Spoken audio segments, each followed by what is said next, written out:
Today's guest is Paul Weber, a longtime friend of Casting Workbook. Paul began his career as an actor himself. He's a graduate of ASU, and on an acting scholarship, he fell in love with acting. That was his first love. He eventually toured and across several theater companies all over the US, including the California Shakespeare Festival and the Arizona Theater Company. Then he went and he moved to LA. That's where he met the acclaimed casting director and author Michael Shurtleff.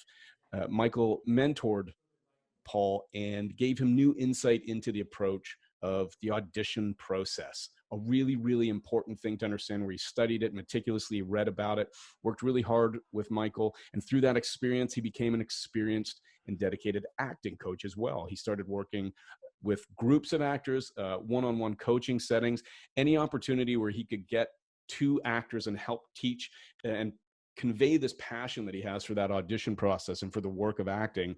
That's kind of his second love, and we're going to get into that as well.